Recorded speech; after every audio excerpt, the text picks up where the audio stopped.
Dans cette vidéo, nous allons corriger l'exercice numéro 1. On nous dit que Juliette arrive à n'importe quelle heure au hasard. Donc le fait que ce soit au hasard, ça me fait penser à la loi uniforme, entre 19h et 19h30.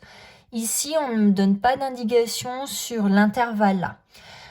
Comme les horaires sont donnés en heures minutes et que vous avez du mal à convertir en heures, ici, l'astuce, c'était de choisir un X qui était à valeur dans l'intervalle 0,30 et on s'exprimait donc en minutes. Et on va faire exactement pareil pour Roméo, puisque Roméo arrive à n'importe quelle heure au hasard entre 19h et 19h20. Je vais prendre un Y qui aura ses valeurs dans l'intervalle 0,20 et qui suivra la loi uniforme sur l'intervalle 0,20. Et là encore, ce sera exprimé en minutes. Première question, la A, on me demande de calculer P1. Alors, P1, c'est la probabilité que Juliette, donc c'est la variable aléatoire grand X qui m'intéresse, arrive avant 19h20. Ça veut dire que grand X doit être plus petit que 20. Moi, je sais calculer une probabilité quand on me dit que grand X est compris entre C et D. Pour D, je vais choisir 20. Pour C, comme X est à valeur dans l'intervalle 0,30, ça veut dire que X, il est supérieur ou égal à 0. J'applique la formule 20 moins 0 sur 30 moins 0, ça me donne 2 tiers. La probabilité P1 que Juliette arrive avant 19h20 est donc 2 tiers. Petit b, on me demande de calculer la probabilité P1 10 2, que Roméo, donc cette fois la variable aléatoire que je vais utiliser, c'est grand Y, arrive après 19h15. Ça veut dire que grand Y doit être plus grand que 15. Pareil, si Y est plus grand que 15, mais est inférieur ou égal à 20 puisqu'on a valeur dans l'intervalle 0,20. J'applique la formule 20 moins 15 sur 20 moins 0, ce qui me donne 5 vingtièmes, ce qui me donne un quart. La probabilité que Roméo arrive après 19h15 est de 1 quart. Question numéro C. Quelle est la probabilité, P1 10 3, que Juliette arrive pile exactement à 19h10? Ça veut dire qu'on me demande de calculer la probabilité que grand X soit pile égal à 10. Vous vous souvenez, quand grand X est une variable aléatoire continue, calculer la probabilité que grand X soit égal à une constante, c'est égal à 0.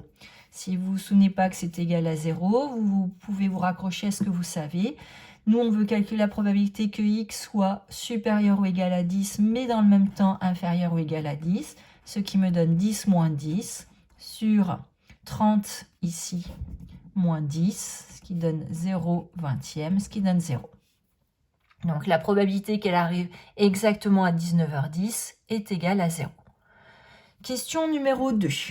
Ici, je sais que Roméo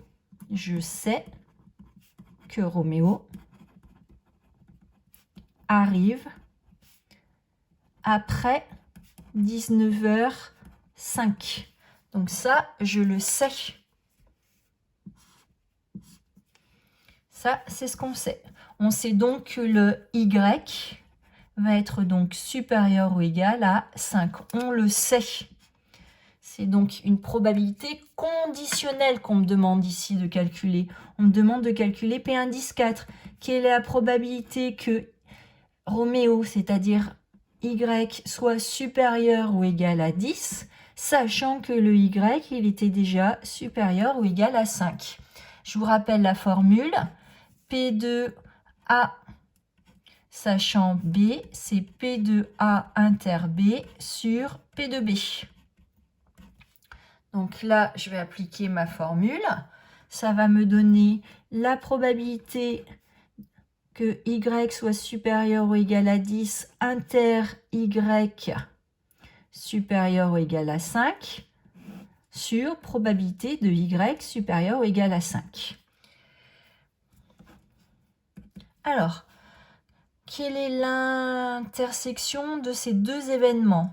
Je veux des Y, donc je vous rappelle, Y est à valeur dans l'intervalle 0, 20. En rose, je vais passer les Y qui sont supérieurs ou égales à 10. Donc les Y supérieurs ou égales à 10, c'est cette zone-là. Et dans le même temps, je vais passer en vert les Y supérieurs ou égales à 5.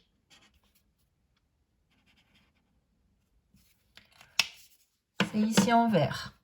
Moi, je veux être à la fois dans le rose et dans le vert. Ce qui est à la fois des deux couleurs rose et vert, c'est cette zone-là qui est en rose. Donc là, ça revient à calculer P de Y supérieur ou égal à 10 sur P de Y supérieur ou égal à 5. Comme c'est une loi uniforme, dire que P de Y sur l'intervalle 0,20, ça revient à dire que P de Y doit être supérieur ou égal à 10 mais inférieur ou égal à 20 pour le numérateur, sur pour le dénominateur, Y supérieur ou égal à 5 mais inférieur ou égal à 20 pour le dénominateur.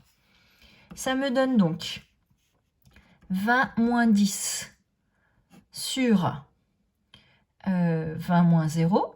Donc là, j'ai calculé mon... Alors, j'ai plus de couleur. Là, j'ai calculé mon numérateur. Divisé.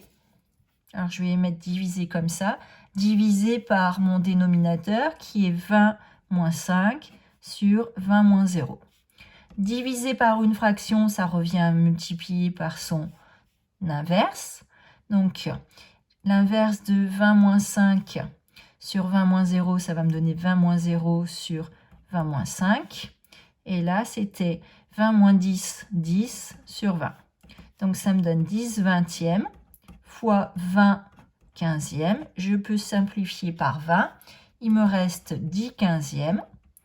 10 quinzièmes, ce qui fait 2 tiers. Donc là, c'est une proba conditionnelle. Enfin, dernière question. À quelle heure on peut espérer voir arriver Juliette? J'ai donc à calculer E de x. Donc, la formule me dit que c'est A0 plus B 30. Le tout divisé par 2, ça fait 15. On peut espérer voir arriver Juliette.